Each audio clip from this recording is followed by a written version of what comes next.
It's Joyful Christian Hermit.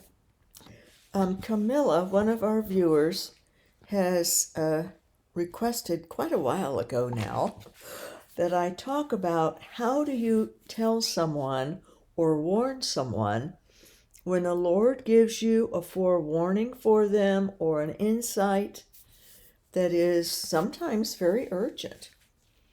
Or sometimes, or do you tell them? What do you do? How do you handle that? So I'm just going to share some of my examples that I have had. And I'll tell you, the first major one that really shook me was I was walking into the Lutheran church I belonged to. This would have been back in 1988. And I was just touched the door handle to the office, even. It was just to the office, going into the office. And I had a flash, an inner vision of Cliff Plegancool, this elderly man, dying. A funeral for him. A funeral it was. But he was alive. And he was maybe 84 at the time, or 83, but chugging along, he and his wife Flora, doing great. And I mentioned it to Dr. H. I think I told him about it after everything happened. But I thought, well, that's strange, a funeral for him. And I dismissed it, I thought, well, whatever, it just came to mind, I could see it, the funeral. And, but I thought about it and I thought, what's going on? Is something going to happen or what? And then I thought, well, I can't do anything about this, it's, who knows? So, but God. So the next day I went to this weekly Bible study and they were in it. And I happened to be sitting beside them just by accident. I was sitting, and then I think they came in and sat down, and he was he right beside me? I think so, and his wife on the other side, and partway through, and we were having the Bible study. Everything was fine. This was in the church social hall, right beside the sanctuary area, and or worship area, church proper, narthex, I guess it would be called, maybe. And ironically, halfway through, a younger man came in and joined in. He hadn't been there before, ever. And he was a paramedic, but it was his day off, Greg. And he was in his early 30s. I was in my, how old was I then? Later 30s. I was maybe 37, 30, nearly 38. So came in and joined in partway through it, said he had his day off and was driving by the church and realized, oh, they're having the Bible. So saw the cars. Oh, they're having the Bible study. He'd read about the bulletin. He had a wife and children. And so he wanted to join in that day because he wasn't working. So that was fine. And within 5 minutes, Cliff just put his head down, just boom, like that. And I stood up and I said, he's dying, he's dying. I rushed to the kitchen area and called his family doctor. And I said, call EMS. Well, of course, then I realized later, well, there was Greg. He had just come in like 5 minutes before. He was an EMT. But I stood up immediately and I said, he's dying. Because I knew. I knew because I had seen this vision of his death, of his funeral. He was dead, going to be dead. So that shook me up. The men and Greg, they got him down on the floor. actually in front of the altar area. And Greg was working on him. And the EMS came. I also called in. I called the family doctor, Cliff's doctor also. He was a member in the church and a friend of everybody's, this doctor was. And um, the EMS, Greg, of course, made contact. He was an EMT, so he called somebody, I had already called the doctor. Maybe I called also the EMT. No, I think Greg handled that because he had just come in. What were the odds? What were the odds that he happened to be driving by and saw that remembered, oh, they're having a Bible study. But as soon as Cliff put his head down, no one else realized. Greg didn't. He was across the tables. We were in U-shaped table formation. But I stood up immediately and said, he's dying, and rushed out. I says, I'm calling, Dr. O. And and they took him to the little hospital. And Flora was, of course, beside herself. And somebody just said to me, go with her to the hospital. So I did. And I was there with her, with Flora, and she got called out to, she was made a call to when we're in the hospital with Cliff. They had revived him. He had vomited out in front. They had him on the floor, and they were working on him, and he had vomited. And I did also, though, I sensed his spirit leave. And I talked to Cliff. I could sense he was above a door, up toward the ceiling in this sanctuary area, and with a side door underneath where he was up there, his spirit, his soul. And I talked to him about, how glorious heaven is. But I said, if it's not your time, you can come back. God will send you back.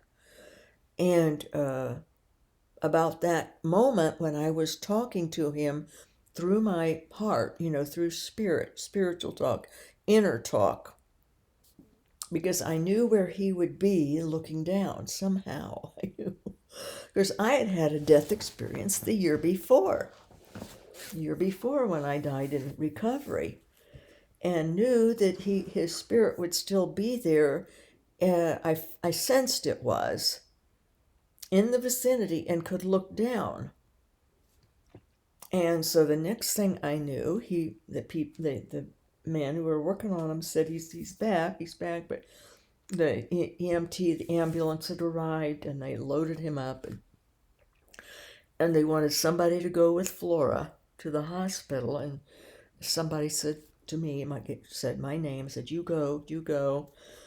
And I don't know why, again, just one of those, God arranged this whole thing, because he knew I didn't get the message. I didn't grasp, how serious that inner vision was. And that the very next day it would come true. So, Cliff was in intensive care, and Flora got called to the phone to talk to her daughter, who didn't live in that area, telling her, this has happened, and come.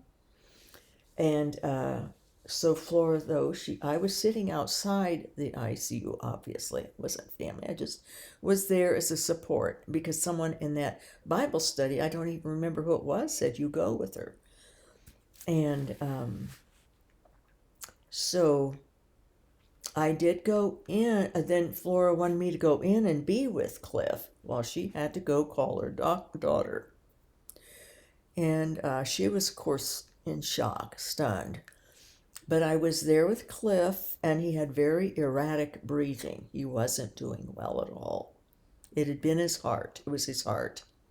And he had died, but they had revived him enough in the ER, and he was in intensive care then. and on oxygen and different things and tubes, and I was taking my clinical psychology therapy classes, and we had learned about pacing.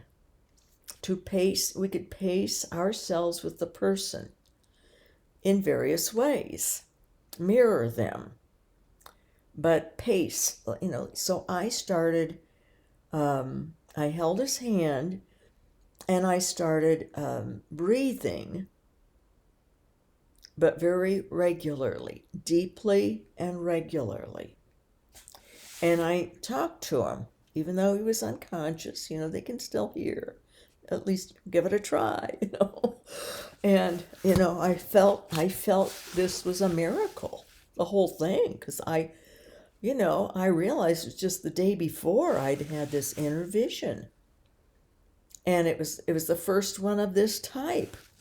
So I started breathing regularly and would tell Cliff, follow my breathing, and I would sort of squeeze his hand and follow my breathing, and breathe, and I'd sort of give just very faint, not much. I didn't squeeze really. I shouldn't have used that word, but pressed slightly, just a little added pressure. And before long, he started breathing normally. Nurse came in and was like, whoa. And I never said a word.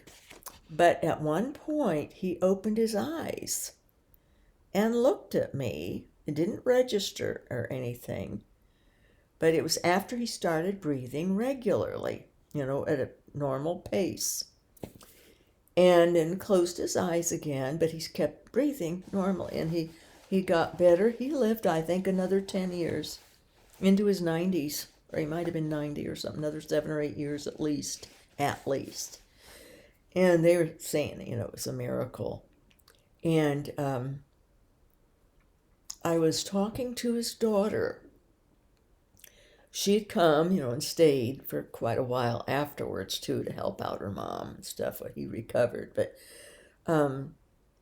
I said, has your dad ever mentioned anything unusual? Because I thought, well, if he had, maybe he had experienced God or something when he died, or was sent back, because I was very interested in that, because I just had my experience 9 months before. I think this was April or May, early May maybe. So it was 9 or 10 months before for me.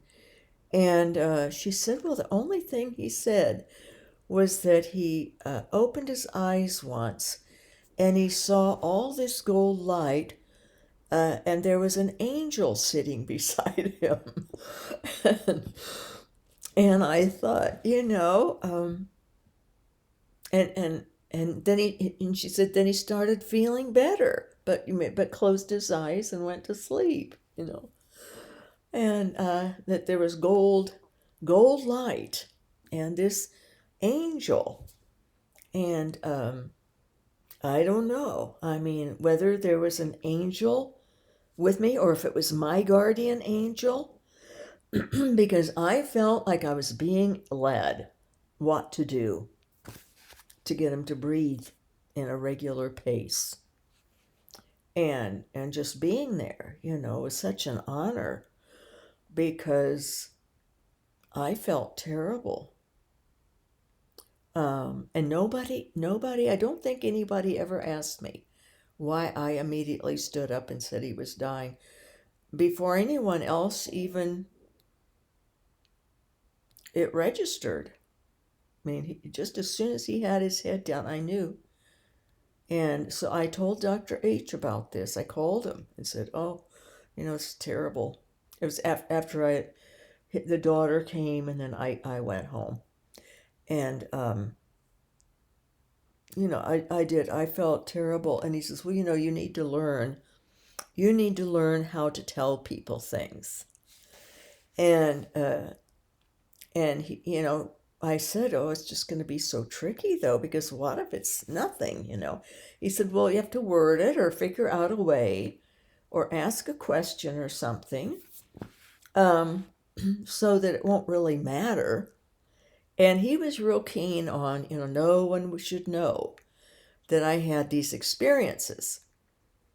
Because I wasn't Catholic. I didn't know that there were mystics. I didn't know there were anything about this. And he only knew New Age stuff.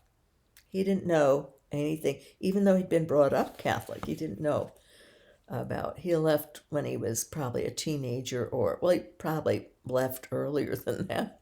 Mentally, he said, "Oh, we just go to mass and have our communion and go home." So they didn't, and I realized because he told me one time. He said, "Do you realize that most people in the pews don't don't appreciate or get it how you do?" He says, "I never did." He says, "You're talking about things I've never known about as a Catholic." So that stunned me. And it's sad. It's sad. See, he was a cradle born Catholic and reared Catholic. His mother would take him, but nothing really registered. I think he probably even had confirmation, and it just didn't, it was superficial.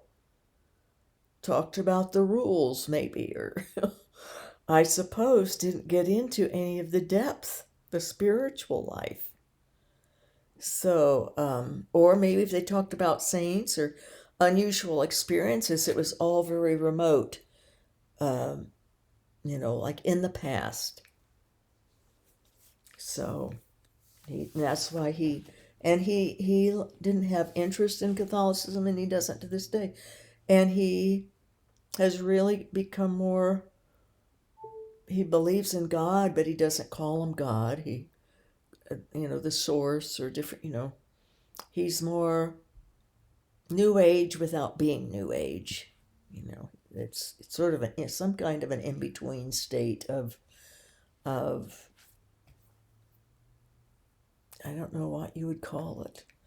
Anyway, so he was very cautious. He didn't, didn't want anyone to know, and I agreed. I didn't want to be considered a freak, and he said I would. He said it would be too different for people. But I didn't. I feared being wrong. I feared being wrong. And then what, What, somebody be all upset or go do something and then it'd be totally wrong. So he suggested, such as with a case where I see that someone's going to die or shown something that would symbolize certainly somebody is dying or died or going to die. And he said, because it ended up, it was his heart, just saying something like to the wife, "Well, has your husband, had any medical problems lately?" Just sort of find out. And, or has he seen a doctor lately? Or maybe he should. Just try to weave it into normal conversation. Through conversation, talk about their health or how they're feeling, and then a little bit about your own health, and ask, "Well, when was do you guys go to a doctor regularly?" And, "Well, don't you think you should?" "Oh, we should." So something like that, innocuous. And so the next thing that happened was a woman, I think she was choir director or the pianist or organist or something, organist. And she's walking out of the little Lutheran church with her husband, Howard. Her name was Carol, an older couple. And all of a sudden, I could just see right through his face into his sinuses, and they were awful, infected, bad. I could see it. It was like X-ray vision. It was weird. It's like his skin and all that was gone, and just saw the bones and the sinuses and knew they were infected.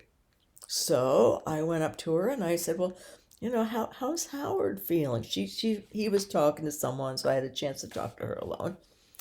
And I said, has he been ill lately?" And she says, "Oh, his sinuses, She says, "I can't get him to go to the doctor. He just has this sinus problem." And I said, "Well, I think he ought to go to a doctor." And then it sort of hit her, why would I be asking about this? And she says, are you psychic or something? And I said, oh, no, no. I said, I just, just wondering. And, thought maybe he just didn't look as good as other times, healthy or something. And she says, well, I'm going to tell him. I'm going to tell him. I said, well, I think you should. He really needs to see a doctor, I think. And it seems like it, if he's had this problem. And because I said, oh, those can get really bad. And sure enough, he had very infected sinuses, so he needed antibiotics. So that worked out okay, although we have to realize other people have instincts too. So I had evidently said enough that was hitting the nail on the head, trying to be innocuous about it, that, she thought of psychic. And there were a couple other people at that church who thought I was psychic. Just sensed something different in me. This one woman, very perceptive woman. And, but at first she thought I was New Age. But then she realized, no, I was so Christian that no way was I New Age. But then she thought, well, psychic. So I realized the Protestants have no awareness of mystics or mysticism, and so they think in terms of psychic. If they sense something about you, or you have to give a message or something, and it's right on, and they're trying to figure out and come up with a reason, and they don't think about how God might be telling the person something, because they don't think in terms of that. And they think of, even I've had priests, dreams. Think about how we'd be if we ignored our dreams. Uh, if everyone had, we wouldn't have Jesus. Joseph would have ignored his dream.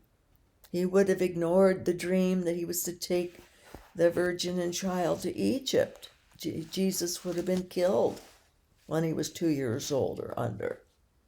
So why now they think that God doesn't talk to us through our dreams, but that he did then, and only then. See, that's a mistake. But we have to discern these things. And I was having a lot of activity. And one time I called the priest because there was something very urgent that needed to be done.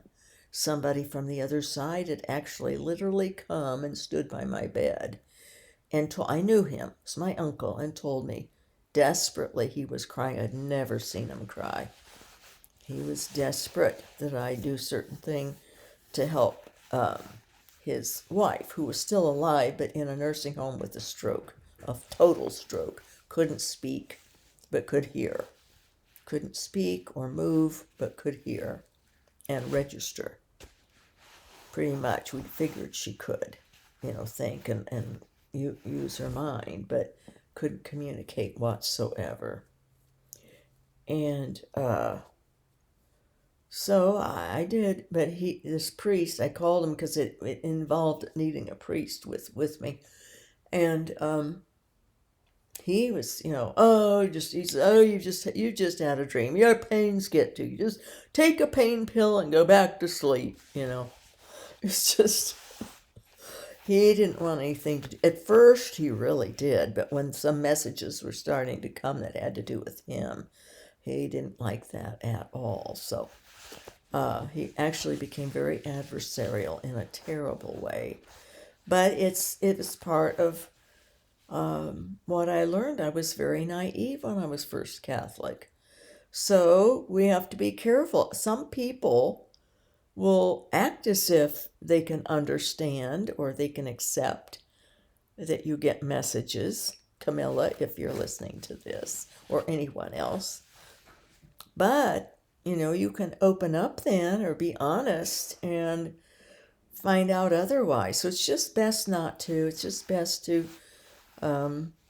word your visions or your messages you get, or your locutions, or your inner or outer visions, waking or sleeping visions or dreams that have messages to help someone. Just keep couching them in questions, or suggest going to the doctor. So the next thing that happened was that I've had lots of things happen, and the one I acted on and I had to do directly with that, and that was an assassination attempt on the first President Bush. And with that, I called Dr. H first because I had a waking vision one morning. I was in the Midwest then. I'd just been there like 3 weeks is all, or 2 weeks. And I had hoped and thought, oh, it was just something that was California that was causing me to be that way. And I hoped and thought, oh, when I get back to the Midwest, I won't have these weird things anymore. And I wasn't Catholic yet, so I didn't understand any of it. And you don't understand it otherwise either, except you at least know you're not alone, and that it's for anyone, or whoever God wants, and whatever. And it can happen for all your life, or just for a time period, or for a certain mission, or for even once. It doesn't matter, and it's nothing to get attached to at all. Because it's a big responsibility. But so that I had to handle directly. I had to call Secret Service in the major city of my state. It was in the phone book, in the front pages of the phone book. And I called Secret Service, and I talk about that in another video. I don't want this going on and on, but it was uncanny how the man asked me to describe him on the phone, because I told him, well, I have these things sometimes, and I've shown stuff, and I tried to really low key it, which it is low key. I mean, I'm not like LS, who had been watching it and leave comments. She's and her family is very evolved mystics, very evolved. I'm not. I'm a, I don't know. It's however God wants. And I think it's connected with our spiritual maturity, and our depth of love, and God's choice of using us or not using us. I've sort of wondered that, if I've messed up, or when I ignore nudges and things, that, God maybe figures, well, she's not with it, not cooperating, so maybe doesn't give me as much, or it's, he uses anyone. And so it's, but I don't, and maybe I'm not sensitized enough. I don't know, or not doing God, who knows? I think it could be something to do with my being too distracted, or it could have to do with God utilizes people for a time period and then not. But I don't mind. It's actually, if you keep having a lot, John of the Cross writes about this, to don't encourage it. Just stay with the holy narrow pathway, and develop a closer and closer relationship with God, for the love of God, not for any kind of assignments or gifts, or gift of healing, or gift of this or that. Just leave all that out of it. Just work on developing the love relationship with God and others, the greatest commandment. But so anyway, but that worked out. I don't know what they did, but it was about 3 days later, and I saw it on TV. I started watching the news because I was sort of beside myself. I did call a friend back in California who knew I got these things and asked her to pray for President Bush's protection. And she said she would, you know. And I was, my kids were, but then there was this, I think it was a Sunday evening or maybe it was a Friday evening. I forget. Maybe, I think it was a Friday evening. 6 o'clock news. They showed a portion of a press conference or something, um, and it was the same scenario that I was shown. And Bush was there, but no one came up behind him with a gun, aimed at the back of his head right here. And the man was Middle Eastern, and I could describe what he looked like, what he was wearing, the color of the shirt, and that there were chairs lined up. Well, it was press. It was the press, and he came to a podium, and so it didn't happen, and I felt this immense release when I saw the news recapping this meeting that Bush had and answering questions with the media. So that was a tremendous relief because that was a tremendous, and in part, I felt like it was in part a test from God to see just how far I'd go. If I would follow through, if I could be trusted with something like that. But the Secret Service man at the satellite office in our state capital, he tested me, wanted me to describe he wanted me to call back the next day if I had anything more. Because I say, I just pray, I'll pray and ask God if there's anything more. But that night, God just showed me the same scene over again, identical, except he then showed me walking in a woods with this Secret Service man. And so I told him that, and we were just conversing, and he says, well, describe me. And that was really hard. I mean, it was like, oh my, I'm either going to be deemed a goofball and a nutcase, and that I didn't get to the or part really. I tried my best. I left out one detail, which has bugged me all these years. He had a little bit of a wave, just a slight wave in his hair, right here on one side. And, he got silent. He says, you have just described me. He says, to tell you the truth, I was thinking this is a little bit offbeat, a little wacky. But he said, we'll take this seriously. So he says, if you had more information, we could use more information. And I said, well, if he's going to be in any kind of a situation like that, I had described the room, the chairs. I said, could there be just extra security or something? And he didn't say anything, but he did say that, that if he ever got to my town, he wanted to meet me. Because at that point in time, there was a connection with my town.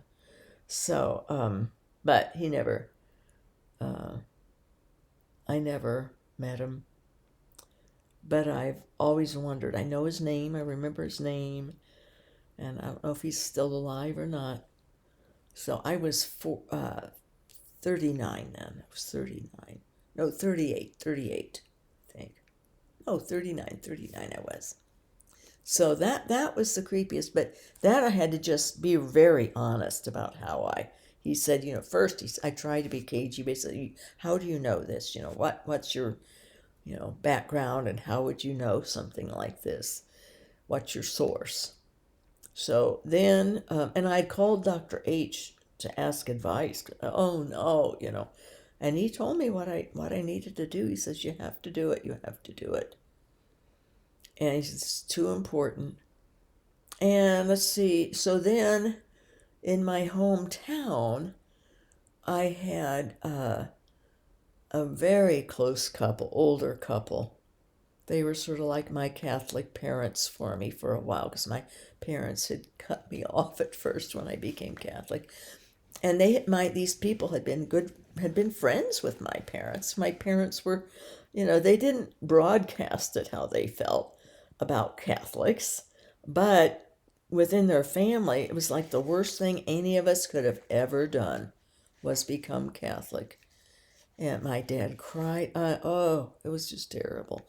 My mother was furious and yelling and telling me I needed a psychiatrist, get help, get help. So, and they cut me off for 6 months. It was going to be for good, but I had a terrible pain seizure. I think my aunt must have said something to her. They weren't living in our town where we'd moved. They were in their retirement area. So she melted that I was suffering so much. So, but she sent back all the children's pictures and everything. It was serious. And it was painful, but I understood that to follow Christ, if you're going to follow Christ, there's going to be persecutions and pain. There'll be sorrows and suffering because there's love. There's love. So much love. I love the Catholic Church so much. It was, a shock when I found the first little thing that wasn't so perfect with, the human element, some sin going on.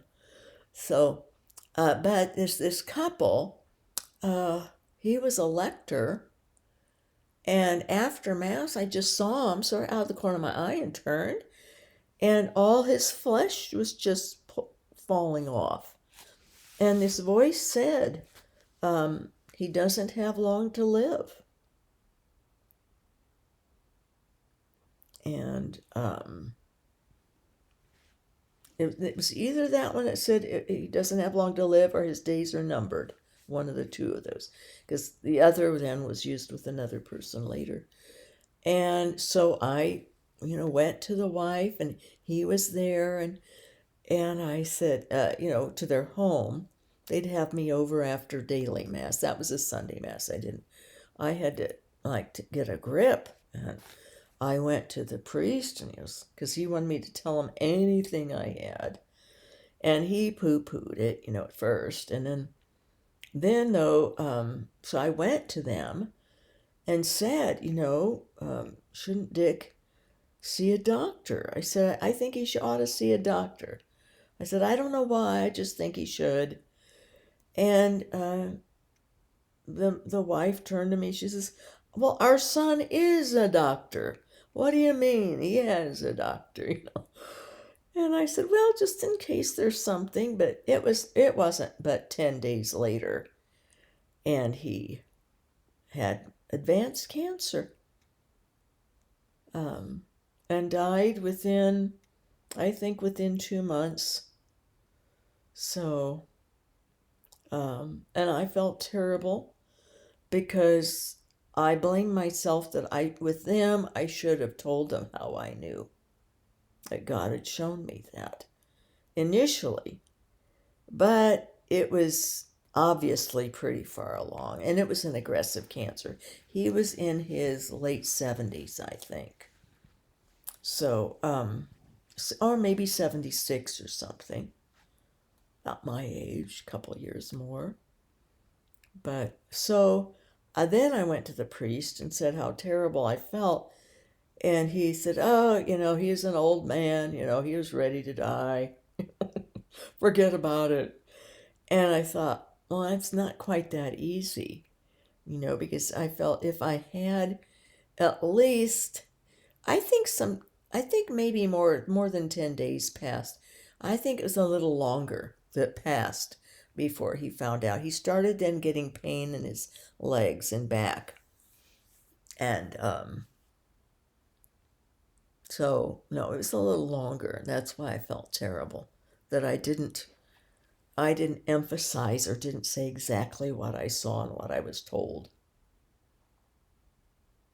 Um, but it's true, if God's in charge of who's going to die and when and however, um, and we all die sometime.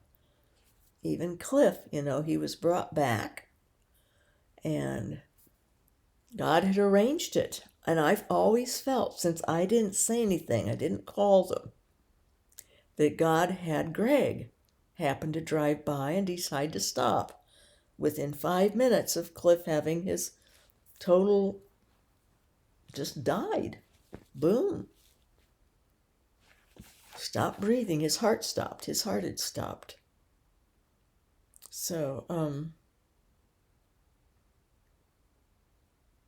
So I do try to follow through now, at least say something. But another time, this was in the city when I moved to the city, and a man was an excellent pianist. He was very well off, and he had a concert at the cathedral. He was a cathedral member and on the parish council. Older man, but not super old, maybe 65 or 67 or something, 63 even, and played beautifully. And so afterwards, though, a lot of people are around him, and I was going to go up and shake his hand and tell him, what a beautiful talent he has, and etc. But at one point, he turned, and he looked like a corpse to me. His face was a corpse, was like dead, a dead face, white and dead. So the voice then said, I think that the voice said his days are numbered, or he doesn't have long to live. With Dick, it was his days are numbered, and with this one, it was he doesn't have long to live. And at the time, I was very frustrated in general, and Reverend Monsignor was on my case a lot, and I had, he was just done with me. I think by then I was having the ecstasies during Mass. It really bothered him. So I decided it was too risky, to go up and say, should you see it? Have you been to a doctor lately, or how are you feeling? I didn't know at all. See, but I should have, because he had hit his head at a bunch of them had gotten together, and it was just the night before, a couple of nights before this concert, that he had this piano recital thing, and he'd had a headache, and because he'd fallen in their garage and hit his head, gone out to get something for them. They were having like a little gathering of friends, and if I had said something to him, it would have, like, are you feeling well? Has something happened? Do you regularly see a doctor? Just little leading questions. Are you sure you're feeling okay these days? Has there been anything different in your health? See, it's hard if you don't know the person. You really have to work it through. And he was very close with Reverend Monsignor, being a major money person, and he had no heirs, no wife, no family, and he had money. So I knew, and he was going to leave it to the church, I think. But he was a powerful figure and very much a player in the parish council. He had influence. And so I just thought, I'm just going to pray. I'm just going to pray for him. And then I justified it, because the statement was his days are numbered. I thought, well, but see, with Cliff, I was shown a funeral. And it was up to me then to recognize, when he put his head down, that he wasn't nodding off. He was dead. I knew he's dead. He's dead. This is it. This is what that meant. That seeing that funeral for him. It was for him. See, so but this man, then he died, I think it was 2 days later. It was in the hospital for a couple days, but he had this aneurysm and it killed him. It wasn't instant. I think he was in, but he never regained consciousness from when it broke, so I felt terrible about it, really terrible. And so I went to confession about it to Reverend Monsignor, because he knew about me, my situations that I have. And he just shrugged. He said, if God wanted him, God wanted him. And so, but I don't just shrug it off. I stopped beating myself up about it, but I did realize, how is God going to be able to use me if I don't have the courage to speak up or ask questions? Just ask questions. That has seemed to be the best thing I have found, is just ask questions. Or, like with Dr. H that time, this is what brought Camilla to ask this, because I'd had a dream, and that he was having heart issues and needed to do something regarding his heart, having heart trouble. But it was maybe 2 or 3 years ago. But I did tell him about the dream. And it was odd, because years before, when I was still living where he lives, and we'd meet together, he would coach me. Oh, you've got to come up with some way to tell the person, and at least make it urgent enough or something, so that they'll know they need to see a doctor or go do something. See, and here I had this specific dream, and he needed to get heart, blood tests and different things done, heart tests. And but in real life, when I had told him about that a couple of years ago, he didn't, and I didn't either. We didn't put it together.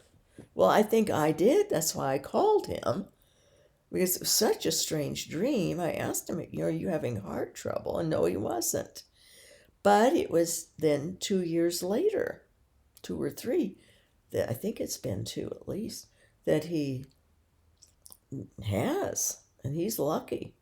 Lucky that what happened was, one of his clients, a long-term client, he's a therapist, had something done with her heart, and said, well, you ought to have this test done, because she had blockages. You ought to have the test done just to see, make sure. So he did. And he had two were totally blocked, one they could unblock, and the one they couldn't. But he has others that, I think 4 go into the heart or something. 2 others plus the one they unblocked. So, they more than one vessel goes up to the brain. The one that's blocked is one of these in the neck that goes up to the brain, but the doctor assured him he's got others that go to the brain. He's not going to have a stroke or anything. But he could have had a stroke or died even with as blocked as he was. So it's a good thing that when she suggested, why don't you go get the test? Because she had the test, and I guess it was a simple test to find out. And he's going to be 80, so he decided to do it. And glad he did. He's very glad he did. From the client suggesting it. I'm thinking, had he taken my dream seriously 2 years ago, he probably could have caught it earlier, and none of them would be blocked now. But that's another thing when you have these situations. You have to accept it when people ignore the warnings. Have to accept it and start praying for them, though. Start praying. that happened when my eldest daughter was getting married. I sensed there was the perfect storm was going to happen. That they were traveling somewhere in winter down into the Smoky Mountains to get married there. And it was a sort of a spite thing that she did her husband, her fiance. I won't go into the whole story of it, but I was connected. And so this was a way that I could not go and be at the wedding. And he knew it, my son-in-law knew it, I couldn't travel like that, definitely not that long in a car sitting, and there was no direct flight in there, or any flight that really could have gotten to where they were having this marriage in this wedding chapel thing. So, and whatever. So, but I was worried, and I prayed. I had my mother praying, my dad, and I told them, that I had this premonition, and her sister, she was alarmed, and one thing did happen on the way back. They were nearly in an accident. They were on slick. It was very slick, and they stopped to try to get unstuck. And she was, had ridden with other people, so it was very frightening. But they got unstuck just before someone came around the corner. They were stuck in a bad position, would have been hit. But I prayed, and I told this young couple that I knew at the time, and we spent the time during what would be their wedding time, or no, it was during the time that they were traveling. We prayed the rosary for their protection, for everyone's protection, and we prayed it again during the time of the wedding, for asking God's blessings, Jesus' blessings through Mary. Mary can dispense the graces, so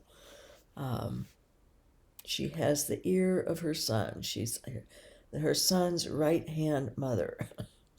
Now, on the other side, in heaven, helps her son with his mission, ongoing mission.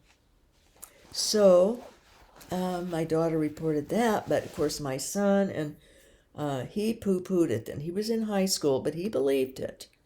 And his dad even said, she gets stuff like this, because he experienced stuff with me, and it freaked him out. He didn't like it. And my son told him, yeah, and she's usually right. But my son, well, nothing happened. I said, well, you don't know how much I prayed, and other people were praying. So I said, thank God nothing happened.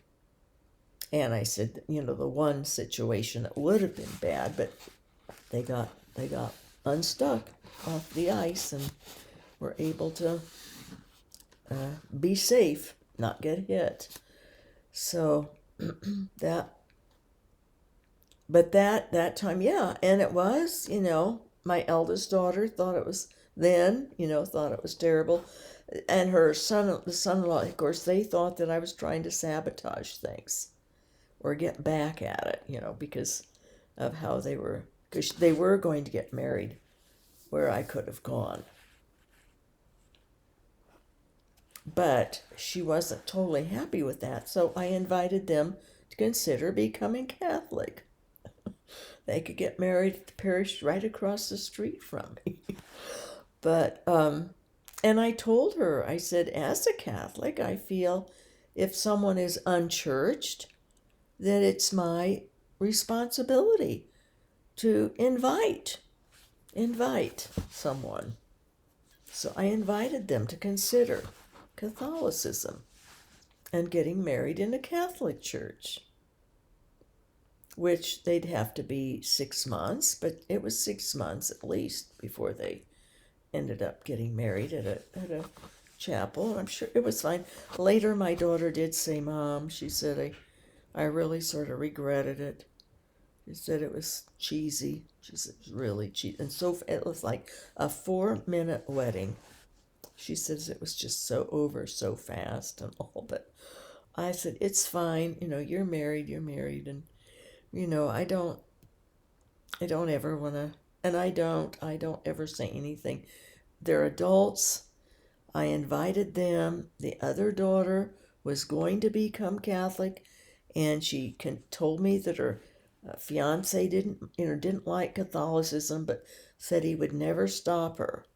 Well, something stopped her because she was ready to convert. And of course, my son was Catholic, and then he left very angry. So, um, went to a Catholic university, and of course, there turned him, upset him. And then he got into the media, so that's usually never uh, wasn't the media that is more prone to churches. It was more the liberal media, so he's totally away from God and the church. So, but anyway, I digress, don't I? But he now would poo-poo anything regarding me. He would. So, but you have to take this stuff.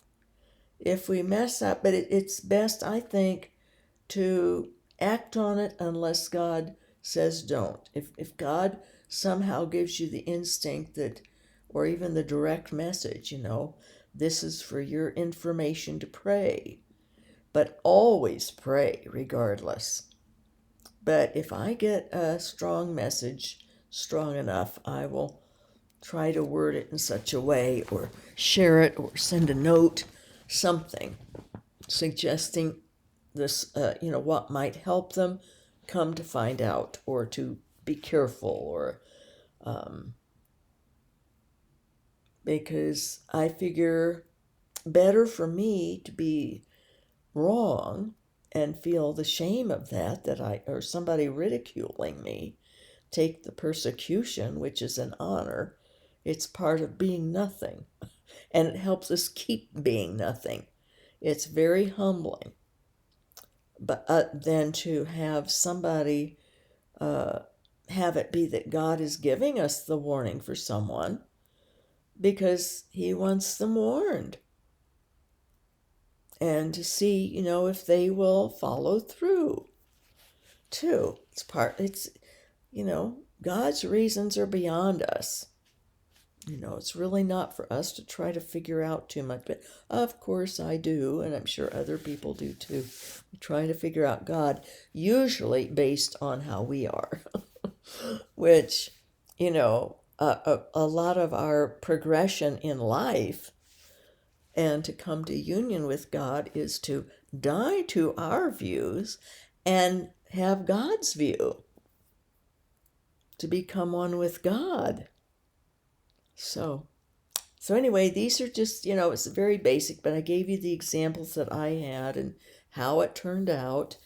And ask questions, and then if it's someone that you're close enough to, and they know a little bit about you, just say. Or if they're not taking it seriously, and it's very strong, very positive that, but ultimately, God does with us as He wills. And to have someone else be shown something can also be for some other reason too, to increase our faith. And to realize God truly does know us, knows everyone, and God is in charge of life and death. And God will see how loyal we are to Him too, if we follow through by prayer or by talking with the person, or tipping them off a little bit. But asking questions is usually a very good way to do it. Oh, is so and so feeling okay? Or just wondering, and then, well, they really should see a doctor if you get any kind of information. And if not, it's okay to tell someone, like I did, the wife of the man, and he was there at the table, I think, when I talked with both of them, but she's the one that responded. But I sort of directed it at her, you suppose he ought to go see a doctor? They should see a doctor. And our son is a doctor. So, but if had I said more, what I saw of his flesh just falling off his skull right there in church, right after church, that they probably would have found out sooner, which would have been of benefit to their family, not such a shock. And he could have had more tried treatments. But God ultimately is in charge. So it happened the way it did. And the same with the other man. He died of his aneurysm and was in the hospital, but it was too late. So I do feel guilt on that. It's better for us to speak up and be wrong, or to speak up and the person passes anyway. Just do what God shows us.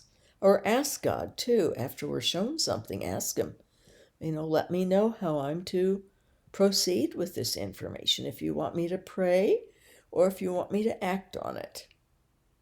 Those are pretty much the two options. And you can go to another person who knows the person also and ask them, has he seen a doctor? Should he see a doctor? Is he feeling well? Has anything happened lately with him? Is his health all right?